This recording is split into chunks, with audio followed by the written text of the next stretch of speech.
This is probably the biggest news in 1 decade। पिछले 10 साल में सबसे बड़ी न्यूज है जो मैं आपसे शेयर करने वाला हूँ स्टडी इन ऑस्ट्रेलिया के बारे में।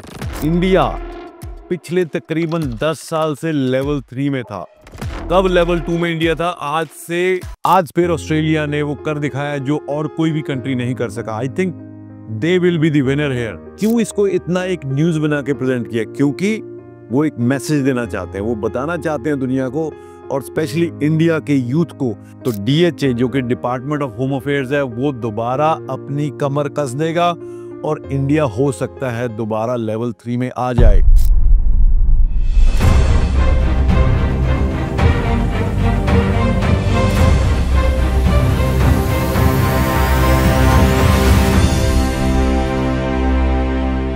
This is probably the biggest news in 1 decade। पिछले 10 साल में सबसे बड़ी न्यूज है जो मैं आपसे शेयर करने वाला हूँ स्टडी इन ऑस्ट्रेलिया के बारे में।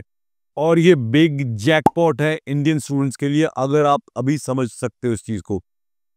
ऑस्ट्रेलिया ने इंडिया का असेसमेंट लेवल 3 से एलिवेट करके लेवल 2 पे कर दिया। ये मैं आपको समझाता हूँ, बहुत सारे लोगों को पता नहीं होगा कि जिस तरह से इंस्टीट्यूशन यूनिवर्सिटीज के भी लेवल होते हैं, उसी तरह से ऑस्ट्रेलिया ने वीजा प्रोसेसिंग के लिए कंट्रीज को भी डिफरेंट कैटेगरीज में क्लासिफाई किया हुआ है।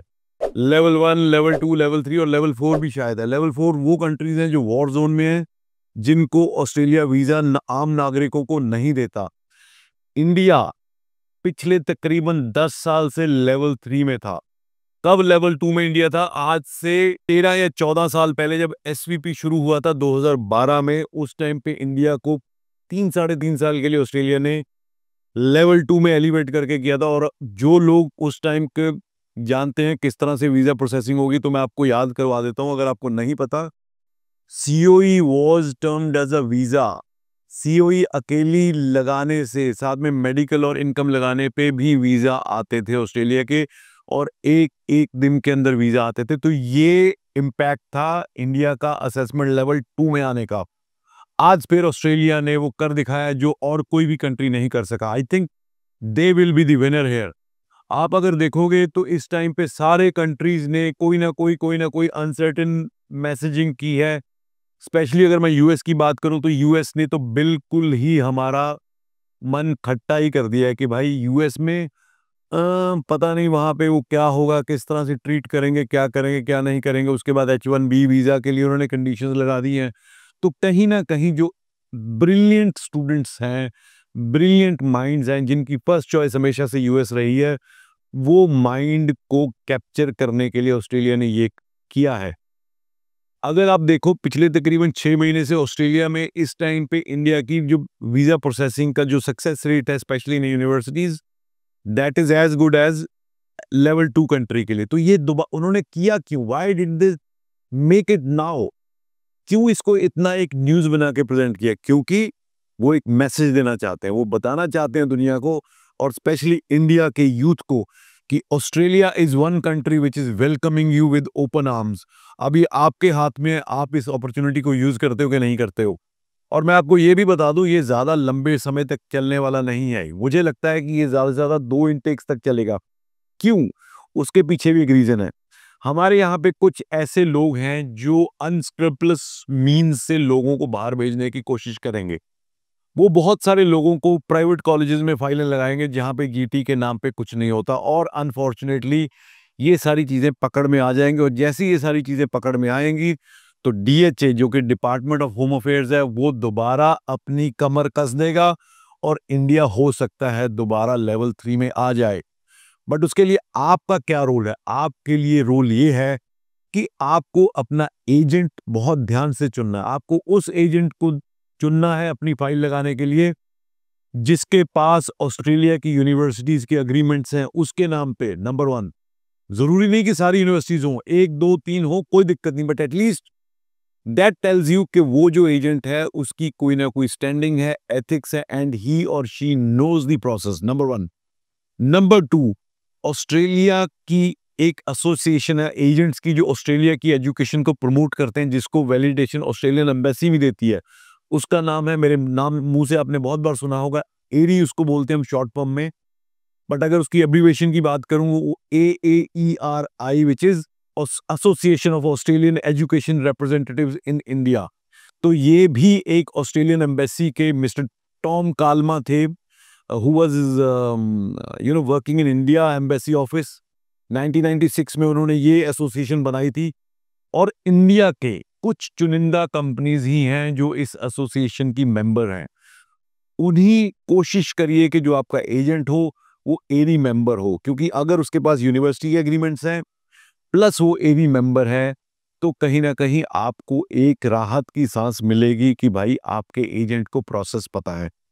उसके बाद do not go for shortcuts. Shortcuts के लिए मत जाइए। विंटेज देखिए कि आपका एजेंट कितने सालों से इस मार्केट में, क्या ये भी वो प्रॉपर्टी डीलर्स की तरह तो नहीं है जैसे कनाडा मार्केट खुलने के साथ हर बंदा स्टडी वीजा करने लग गया, और आज कहाँ है वो? आज उनमें से आपको 80% लोग नजर भी नहीं आएंगे।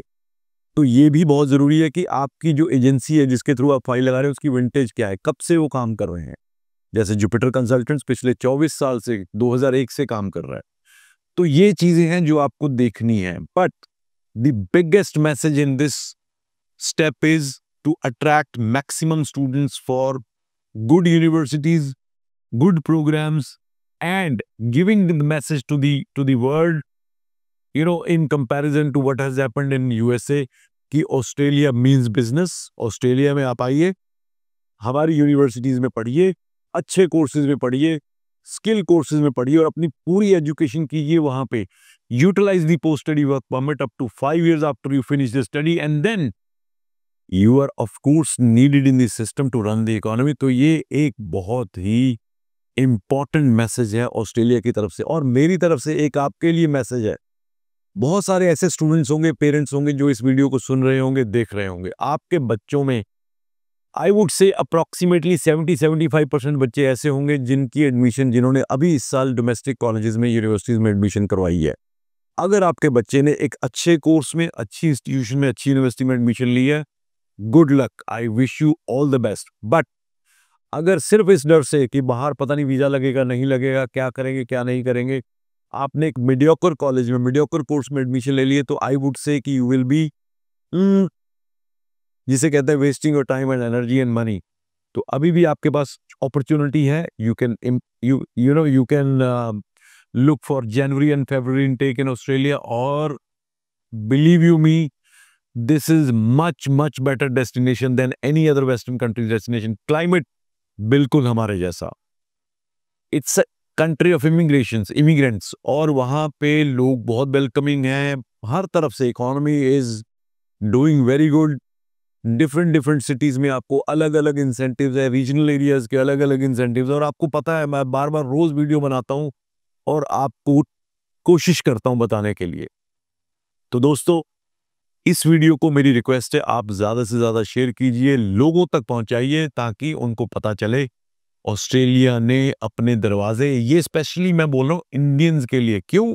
क्योंकि लेवल एलिवेशन इंडिया की हुई है, तो इंडियंस के लिए दरवाजे खोल दिए हैं। अब आपके ऊपर है, आप उस दरवाजे से एंटर करना चाहते हो, कर पाओगे, या फिर बाहर ही ऐसे खड़े रह जाओगे। So the ball is in your court now. और अगर आप चाहते हो कि हम आपकी फाइल लगाएं, हम आपको हेल्प करें, तो आपको पता है आपने क्या करना है। आपको दिए हुए नंबर्स पे कॉल करनी है, कॉल नहीं उठा पा रहा है कोई, तो आपको व्हाट्सएप करना है।